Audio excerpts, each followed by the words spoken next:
Well, hello there, and welcome to your Newsmax Daily for Wednesday, May the 14th, 2025, the second of 4 Wednesdays this month, and National Butter Biscuit Day. Need I say more? Or, as they say these days, say less. I hope your Wednesday is going well. The world remains focused on President Trump's trip to the Middle East, where he met with Syrian President Ahmad al-Sharaa in Saudi Arabia this morning, along with the Saudi Crown Prince. I want to make a deal with Iran. I want to do something if it's possible. But for that to happen, it must stop sponsoring terror, halt its bloody proxy wars, and permanently and verifiably cease its pursuit of nuclear weapons. They cannot have a nuclear weapon. We will be dropping all of the sanctions on Syria, which I think really is going to be a good thing. And we made a speech last night, and that was the thing that got the biggest applause from the room. We had a very crowded room with thousands of people, and the statement that got the biggest applause was dropping the sanctions. That is the big headline of the day, dropping sanctions on Syria. He also spoke with the Gulf Cooperation Council about the war in Gaza. In Gaza, my administration shares the hope of so many in this region for future of safety and dignity of the Palestinian people. But that cannot happen as long as Gaza's leaders take delight in raping, torturing, and murdering innocent people. Ultimately, all hostages of all nationalities must be released as a stepping stone to peace, and I think it's going to be happening. This comes after securing that $600 billion U.S. investment deal from the Saudi Crown Prince in what really was a never-before-seen kind of day for the United States in Saudi Arabia. Then the president arrived in Qatar. No doubt the luxury jet they're offering to replace the aging Air Force One will be talked about a lot, at least in the news. Let's start it off with Finnerty. President Trump meeting with the Crown Prince of Saudi Arabia today, Mohammed bin Salman, with business leaders from around the world making the trip to Saudi Arabia with trillions of dollars in potential U.S. investment on the line. And that's what this whole trip is about. America first, the American economy, America. Typically, when a president makes their first trip to a foreign country, it's an utterly pointless trip to some place like England, where absolutely nothing gets accomplished. Guess where Joe Biden went on his first foreign trip? He went to England. Guess where Barack Obama went? He went all the way to Canada. Donald Trump's not going to do that. And you might remember the scene 3 years ago when Joe Biden went to Saudi Arabia, the fist bump. Joe Biden said he would not shake the Crown Prince's hand after the murder of a Washington Post reporter that the left claims was approved by the Saudi Crown Prince. But because Joe Biden has got dementia, he forgot all about that a year later and gave the Crown Prince not only a handshake, but what the Associated Press described as a hearty handshake, which might be the most democratic description of a handshake I've ever heard. It was a really hearty handshake exchange. Nice to see you. It was a much different scene today with Donald Trump. Take a look. Just a remarkable power move. The Saudi Crown Prince walked to the stairs of Air Force One. Again, the goal right now is a $1 trillion investment in the U.S. economy, and the welcome the president got today, completely different from what the Saudis gave Joe Biden 3 years ago. Donald Trump's limo was escorted by horses. We looked into this. These are Arabian stallions. And then God Bless the USA, Lean Greenwood, played as Donald Trump took the stage to speak. And I show you all of this because this stuff matters. The world respects the American president again, whether they like him or not. That was not the case with Joe Biden, who the rest of the world laughed at. And it would have been even worse with Kamala Harris. Kamala would not have gotten the Arabian stallions. Donald Trump arrived in Saudi Arabia literally like Aladdin, arriving in Agrabah. And Donald Trump flew to Saudi Arabia on board Air Force One with U.S. fighter jets escorting him to the runway. Air Force One, a plane that's almost 40 years old, and boy, oh boy, the left is going to be really upset if Donald Trump gets a new plane from Qatar. The issue with Donald Trump is he does not believe in rules and laws and norms. He thinks they're for suckers. And he thinks if you can get a free plane, as he said today, why wouldn't you do it? You wouldn't do it because it's a bribe. This level of corruption is so gross that even Trump's most hardened MAGA sycophants are turning against him. What people will now see is the most powerful man on earth flying around in a plane paid for by a foreign government. It's disgusting. It's wildly corrupt. Oh, Chris Murphy's got a beard now. He's tough. The president of the most powerful country on the planet still flying around on a Boeing 747, call sign Air Force One. And the president has been using the current planes, there are two of them, since 1990, meaning they are over 35 years old. To put that into perspective, when you fly commercially, the plane you are flying on is rarely more than 10 years old. Ronald Reagan ordered the current planes. Ronald Reagan died 20 years ago. So in 2018, during his first term, Donald Trump ordered new planes from Boeing, an American company. That's clearly not what it once was. And the president wanted those planes delivered by 2021. But Boeing said they wouldn't be able to do it until 2024. So here we are. Donald Trump wins re-election. It's 2025 now, 8 years later, and the president is still flying around on a plane that's almost 40 years old, and now Boeing says those planes will not be ready by 2028. 2028, that's 10 years. 10 years in the U.S. government paid up front. 10 years for a plane. You could fight World War II twice in 10 years, and Boeing can't make one plane that's already been paid for. What the heck is going on with Boeing? The old saying used to be, if it ain't Boeing, I ain't going. Well, guess what? Nobody's going now. The company is a disaster to the point where doors are literally flying off their planes mid-flight. Remember that? So in steps Qatar, growing, eager to be friendly with the Trump administration, and Qatar is offering to give the president a brand new 747 and donate it to the Department of Defense. Take a listen. If we can get a 747 as a contribution to our Defense Department to use during a couple of years while they're building the other ones, I think that was a very nice gesture. Now, I could be a stupid person and say, oh, no, we don't want a free plane. We give free things out. We'll take one, too. And it helps us out because, again, we're talking about we have 40-year-old aircraft. That was last night's Finnerty with Rob Finnerty. So President Trump is in Qatar or Qatar today. Then he heads to the United Arab Emirates tomorrow and said yesterday that he may add on an additional stop and go to Turkey on Thursday for the Russia-Ukraine meetings. And again, Ukrainian President Zelensky is adamant about meeting with Russian President Putin in Turkey. More from a guy who has spent a lot of time in the Middle East himself, former Navy SEAL and combat veteran Carl Higbie. Hey, remember during the last election, the big threat Democrats made, other than that it will be the end of democracy, if Trump gets elected, their big go-to was that the world won't respect us. We won't get along with anyone. The global agenda will crash. Well, check this one out. They said, oh, the dollar will decline, Europe will rise, and Asia will nuclearize. And my favorite was that he'd destroy democracy. It will be up to the American voters to save our democracy in November. Well, how about saving democracy? How about that? Yeah. How about freedom, so that we can sit here and talk freely? Democrats are taking back the word freedom. I make this sacred pledge to you. The defense, protection, and preservation of American democracy will remain as it has been.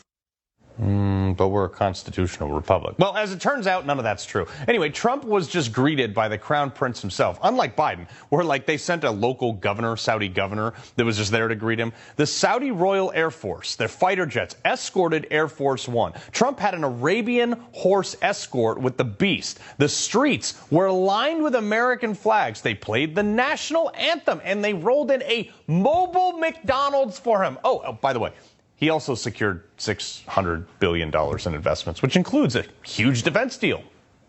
In addition to purchases of $142 billion of American-made military equipment by our great Saudi partners, the largest ever. Tell me again, Democrats, that we're not respected on the world stage. Look, all these gestures by the Saudis and by the international community, they're not by accident. The entire world is watching. They're all taking notes. This is not just a kowtow to Trump. This is a signal that the leader in the Middle East is ready to build a relationship with the United States, which is a good thing. You would think they would be cheering it. But if you watched MSNBC with their other 11 or 12 people this morning, they would have you believe that this is about manipulating just Trump. Yes, the Saudis figured out early the trick with President Trump is to flatter him, to treat him like royalty, which is what he wanted. And we saw that on that trip. We are seeing it again now. These people, they just can't understand. How much more do they need to see to know that what Trump is doing is working out? This is how these experts, they have missed the mark by so much. All the people who've told us for years. We can go back even long before Trump. These overeducated white shoe elitists. By the way, this applies to both Republican and Democrats here because they're both equally guilty in this. The people closest to the policy decisions have no idea what they're talking about. You could do this on just about any subject. Pick one out of the sky, like the Inflation Reduction Act, okay? It tripled inflation. And while every D.C. consulting firm told us, oh, it's going to be good for the economy, we're going to build jobs, and it's going to propel us to the cosmos or whatever, they were all wrong. All wrong. Meanwhile, you had a waitress in Kansas, a mechanic in Ohio, and a coal miner in West Virginia sitting there scratching their head being like, yeah, I saw that coming. Why is the college, this is probably why college is becoming a joke, but these people all went there. They're supposed to have these fancy degrees. And the entire D.C. government establishment has completely misconstrued their education for intelligence because they don't seem to have any. D.C. is like this process over function institution where change is the enemy of progress. And progress is only marked by how much government money you can throw at it, not any actual achievement. That's why they hate Trump in D.C., but that's why we love him outside of it. Imagine being so indoctrinated like these people that no matter what Trump does, you hate him for it because it's different than it always has been. Besides the fact that, Doge took away all their kickbacks, but that's part of another argument. Although Carl went on to make several fantastic points, I'm going to end it right there on Doge. Multiple independent journalists are reporting, and Barron Trump posted it, that Doge, the Department of Government Efficiency, has uncovered a $16 million payment to former FBI Director James Comey.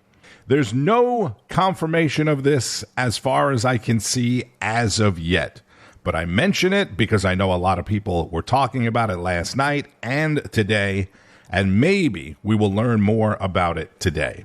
The president made it clear the sole purpose of this trip is economics. It's an economic trip. A statement from the White House says $142 billion of the $600 billion from Saudi Arabia is for defense and American equipment that they'll be buying, defense equipment.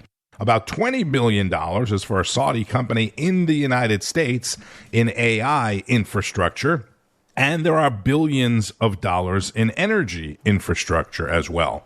I also want to point this out or remind you because a lot of people on both sides of the aisle are also talking about this. 15 of the 19 terrorists involved in 9/11 were citizens of Saudi Arabia. And the kingdom has a long history of human rights abuses. This was sort of the elephant in the room as President Trump was praising the Crown Prince and the kingdom yesterday. Human rights abuses and 9/11, the main reason many golfers were heavily criticized for joining LIV, the Saudi Golf League, right? Something that the president also supports. And yes, several years ago, the country's sovereign wealth fund, which basically runs LIV and everything else, invested $2 billion in a private equity firm that's run by Jared Kushner, the president's son-in-law. They also have racehorses that run in America and a lot of other things. It's just business, right? I don't care so much about that. It's just business.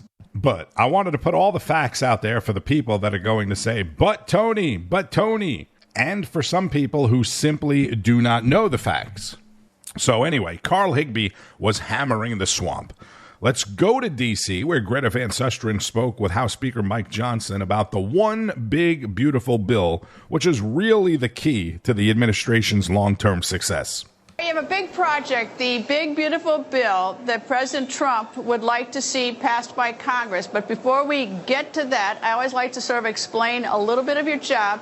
And one of them is, how much of a majority do you have right now? Because that does inhibit or help you in many ways, depending on what the numbers are. Well, we have a small majority. It's not the smallest in history anymore because we had 2 special elections in Florida about 3 or 4 weeks ago. So now we have a 3-vote margin in the House and a 3-vote margin in the Senate. So the beautiful thing about the budget reconciliation process, Greta, is that it doesn't require 60 votes as the threshold in the Senate. You can do it by a bare majority of 51. So as long as we can get this through the House and they can get a majority of the Republicans in the Senate, we'll be off to the races, and this bill will get to the president's desk. And we hope to do that at least by July 4th, if not sooner. So Senator John Thune has an easier lift than you do because he doesn't have to worry about the filibuster. But you have to worry about those 3 votes. I mean, you lose 3 people. You raise taxes in any way. A lot of those Freedom Caucus people, they're out the door on you. Yeah, look, we have a big, broad, diverse coalition in the House Republican Conference. There's 220 Republican members and 220 different ideas on almost everything, right? But the one thing everybody agrees on is that we've got to accomplish this mission. We have so much of the president's priorities, the whole America First agenda, wrapped into the one big, beautiful bill, as he likes to call it, and as we're probably going to wind up naming the final legislation. It's everything from securing the border, as you know, to restoring American energy dominance and ensuring peace through strength and making sure we do regulatory reform and cutting red tape, but also, very importantly, is the tax piece. We have to make sure the American people don't experience the largest tax increase in U.S. history, which is what would happen by default after the end of this year if we failed in this mission. So everybody here understands the importance of that. Everyone understands they're not going to get 100% of what they want individually in this bill. This is a consensus-building exercise every day, as I like to say, and we're getting there, and I think we're going to get this thing done. All right, so you have the cuts that you to achieve your goal, but some of the cuts, like Medicaid and food stamps, which are for the poor. Yeah, don't believe the misreporting and the hype that the Democrats are trying to put out there. Even before the bill text had come out, Greta, they were running ads and put billboards up around the country suggesting we were cutting Medicaid. It's simply not true, and we were able to get the ads pulled down because they were based on false information. The bill text was just filed on Monday, yesterday morning, and people are going through that and understanding what we're actually doing, Greta, is securing Medicaid. We're shoring it up. We're going to make sure that these essential programs are there for the people who genuinely need and deserve it. Medicaid is intended, remember, as a safety net for young pregnant mothers and the elderly and the disabled and vulnerable populations, not for able-bodied young men without dependents.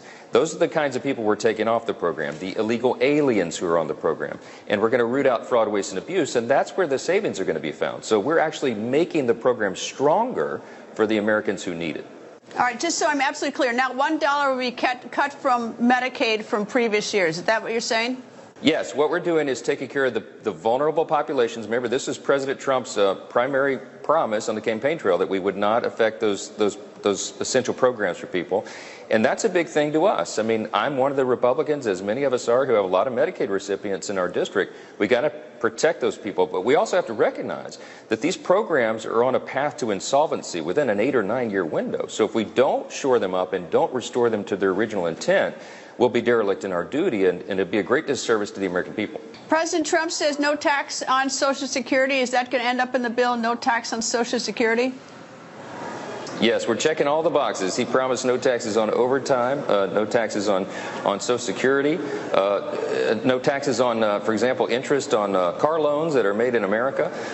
A number of those things are woven into this bill, and we've made all the math work so we can do that. House Speaker Mike Johnson, on the record with Greta Van Susteren, says they are checking all of the boxes and making all of the math work. Although no Democrats initially voted to move forward no tax on tips and overtime, there is belief on Capitol Hill now that there are several Democrats in favor of it, or at least they're going to vote for it. They may not be in favor of it, but they're going to vote for it knowing that they will have to eventually answer to their constituents.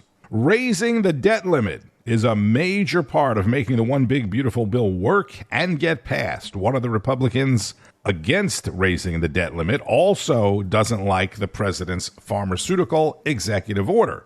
That's Rand Paul, who sat down with Rob Schmitt. Senator Rand Paul says Trump is attempting price controls here, and he joins us now. Sir, it's good to have you back on. Price controls. I mean, it's an interesting way of saying it. I guess it's not a fair market to begin with. You know, what the Europeans have done to the market with pharmaceuticals is not fair to begin with. So if he's fighting that, I don't know that I would call that, you know, I don't know that he's the problem, right? Well, anytime you fix prices or government fixes the prices, that's a price control. Now, you're right, the market's screwed up. It's been screwed up by government for 30-some-odd years. It's not a real free market. But most of the rest of the world has fixed prices. And this is essentially one aspect of socialized medicine. Most of Europe has socialized medicine. Canada has socialized medicine. Yeah. All the prices are fixed, basically. And so the prices are fixed below the market price. Now, it's hard to tell what the world market price would be because we're the only part of the world that really has an open and free market.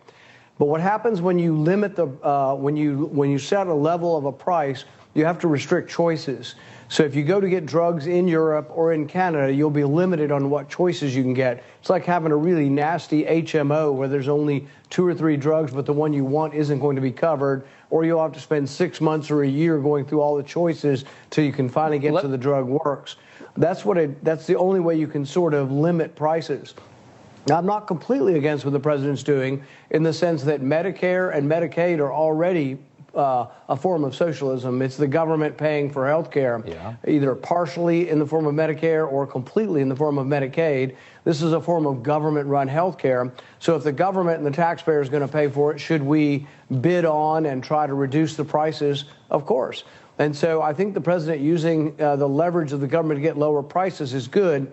But realize, like right now, we have competitive pricing in Medicare for seniors, and you have 5 different plans you can choose, like these HMO drug plans, and they compete with each other to try to hold costs down. If you only have one plan, the only way to get the cheapest medicine to lower cholesterol is you got to get the generic. Yeah.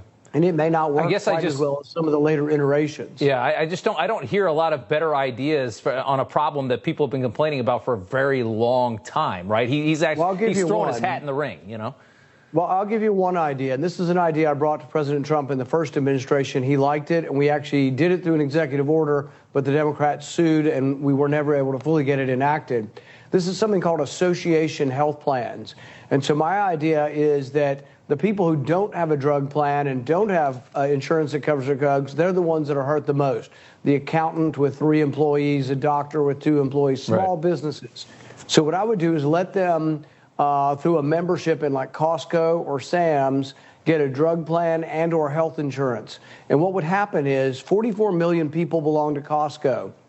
If I represented 44 million people, you can better believe I would get an appointment with the CEO of every drug company and the CEO of every insurance company, and I would say, all right, I got 44 million lives. What will you give me now? Yeah. If I have 3, you get nothing. Right. So what we need to do is actually encourage collective bargaining for the consumer, and then the market would be allowed to work.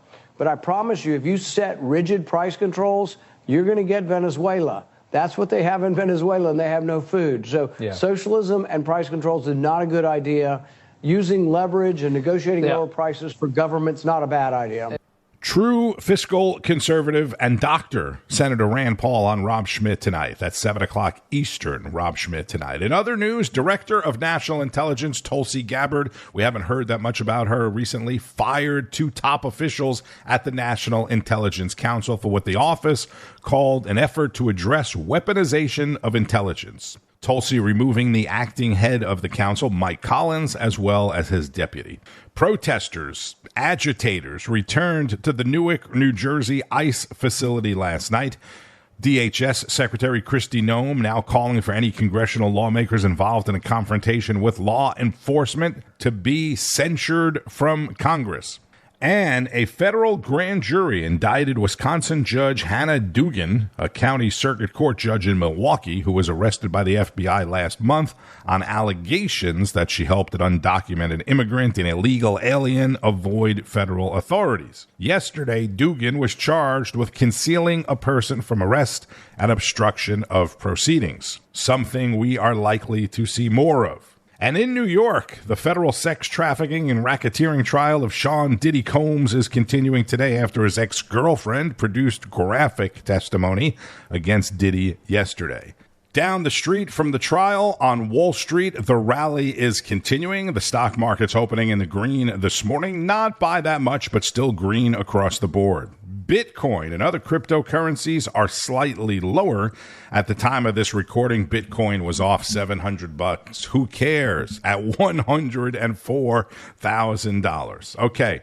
The president is now in Qatar, and there is a lot of action in Washington as well. Keep up with all of it throughout the day and night on Newsmax, N2, and at NEWSMAX.com. It all starts each and every morning with Wake Up America, followed by National Report, Newsline with Bianca De La Garza, American Agenda, Chris Salcedo, Greta Van Susteren, Rob Schmitt, Finnerty, Greg Kelly, The Right Squad, and much, much more. I'm Tony Marino. Thank you, as always, for checking out the Newsmax Daily. Continue to share it with your friends and family. Oh, and I meant to mention this yesterday, and I've told you several times along the way that you need to be watching the NHL playoffs, even if you are not a hockey fan. They have been absolutely incredible. Another incredible game last night in Dallas, but there are several U.S. teams playing against several Canadian teams, even though every team is comprised of players from all over the world. But the other night, at the Florida Panthers-Toronto Maple Leafs game, the crowd in Florida started chanting at the end of the game, USA, USA. Same thing last night as the Dallas Stars shut down the Winnipeg Jets. The crowd in Texas, the very patriotic Texas crowd, started cheering USA, USA. Florida and Toronto plays again tonight, as does Las Vegas and Edmonton. And USA chants breaking out at all of these games. It's pretty awesome. Anyway, enjoy the rest of your day, be safe, and keep on fighting the good fight. News breaks every minute, every day. You need the app, the Newsmax app. Find it free on your smartphone store. Then watch us anytime, anywhere. Information. Truth. Is freedom. Is Newsmax. It's real news for real people.